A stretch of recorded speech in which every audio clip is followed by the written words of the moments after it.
ക്ഷമയ്ക്കൊക്കെ ഒരു അതിരുണ്ട്. ഈ ശങ്കരൻകുട്ടി മേനന്റെ തനിനിറം ഇതുവരെ നിങ്ങൾ ആരും കണ്ടിട്ടില്ല. അകത്ത് വേലായുധം കുട്ടി കിടന്നുറങ്ങുന്നുണ്ട്. ഞാൻ പറയാം അവനോട്. മനുഷ്യനായ വാക്കിന് വ്യവസ്ഥ വേണം. എരപ്പാളിത്തരം കാണിച്ച് അകത്ത് ചുരുണ്ടുകൂടി കിടക്കല്ലേ വേണ്ടത്. അമ്മാവനപ്പുറത്ത് അമ്മയോടും മുത്തശ്ശിയോടും വഴക്കടിക്കുന്നു. ആ 27,000 ഇപ്പൊ തന്നെ വേണമെന്ന്. ആട്ടി കൊണ്ടപ്പോഴേ ഞാൻ വിചാരിച്ചതാ കണ്ടത് സ്വപ്നായിരിക്കും. ഏട്ടനെ എന്ത് സ്വപ്ന കണ്ടേ? നിന്റെ കല്യാണം ഒരു ഡോക്ടറടി കെട്ടിയത്. ആ കല്യാണം വരെ ആ മനുഷ്യൻ വന്ന് കലക്കി. ഇങ്ങനെ മനുഷ്യ പറ്റില്ലാത്തൊരു സാധനം. ഏത് 27,000 അയക്കപ്പോ കൊടുക്കേണ്ടത്? ഏട്ടൻ ഗൾഫിൽ പോകാൻ വിസയ്ക്ക് വേണ്ടി വാങ്ങിയത് അത്രേ. എണ്ണി വാങ്ങുമ്പോഴും നക്കി തിന്നുമ്പോഴും അത് മറ്റൊരാളുടെ മുതലാണെന്നുള്ള ഓർമ്മ വേണം. അതാ അഭിമാനം. ഏട്ടൻ ഞങ്ങൾക്ക് അന്യനാണോ? അന്യം തന്നെയാ. എന്റെ നിന്റെ അച്ഛൻ ഒന്നാണെങ്കിലും അമ്മ രണ്ടാ. എനിക്ക് രണ്ടായിട്ടേ കാണാൻ പറ്റൂ. എടാ, മരിച്ചുപോയി അങ്ങനെ തന്നെയാണോ നിന്നെ ഇങ്ങനെ പറയാൻ പഠിപ്പിച്ചത്? ദേ, എന്റെ അച്ഛനെ കുറ്റം പറയരുത്. രണ്ടാങ്കട്ടാണെങ്കിലും നിങ്ങൾ എന്റെ അച്ഛനെ പാട്ടത്തിനൊന്നും എടുത്തിട്ടില്ല. ഞാൻ കണ്ടതിന് ശേഷം അച്ഛനെ നിങ്ങൾ കണ്ടത്.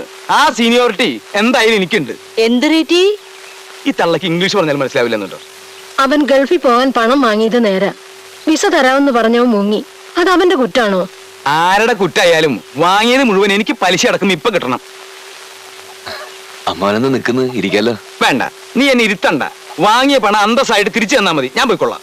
കുറച്ച് പണം വാങ്ങിയതിന് പേരും പറഞ്ഞ് അമ്മാവൻ എന്നും ഇവിടെ വന്നിങ്ങനെ തുള്ളിയ നാട്ടുകാരുടെ മുമ്പിലും ഞങ്ങളുടെ മുമ്പിലും അമ്മാവന് ഒരു വിലയുണ്ടാവില്ല.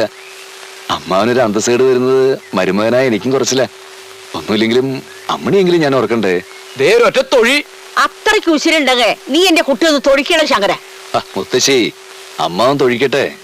ഒന്നുമില്ലെങ്കിലും എന്റെ അമ്മണിക്കുട്ടിയുടെ അച്ഛനല്ലേ. ഒരു മരുമകൻ എന്റെ മോളുടെ ദേഹത്ത് മനസ്സ് വെച്ചിട്ടുള്ള വർത്താനം പറഞ്ഞാലുണ്ടല്ലോ, ശങ്കരൻകുട്ടി മേന ആരാണെന്ന് അപ്പ അറിയും. എന്താടാ പറഞ്ഞത്? നിന്റെ മോള് ബിഎക്ക് എങ്ങനെയാ തോറ്റത്? പരീക്ഷ പേപ്പറില് ചോദ്യത്തിന് ഉത്തരം എഴുതാതെ വേലായുധ കുട്ടി നിരത്തി അങ്ങോട്ട് എഴുതി വെച്ചിട്ടല്ലടാ തോറ്റത്. അത് സംഗതി നേരാ. അങ്ങനെ അവള് ബിഎക്ക് രണ്ടാമതും തോറ്റത്. ഓഹോ. ഏട്ടൻ നിന്ന് പോണുണ്ടോ? പണം എങ്ങനെയെങ്കിലും തരാം. ഒന്നുമില്ലെങ്കിൽ ഈ വീട് വിറ്റിട്ടെങ്കിലും തരാം. അതിന് വിൽക്കണമെന്നില്ല. തരാനുള്ളത് കഴിച്ച് ബാക്കി പണം അങ്ങോട്ട് തരാം. വീടിന്റെ 3/4 ഭാഗവും ഇപ്പോഴും കടായിട്ട് എന്റെ തന്നെ.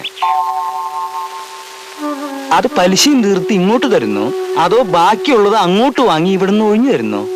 എന്താ എന്നെ സംഭവം? ഇവിടെ പ്രത്യേകിച്ചൊരു സംഭവമില്ല.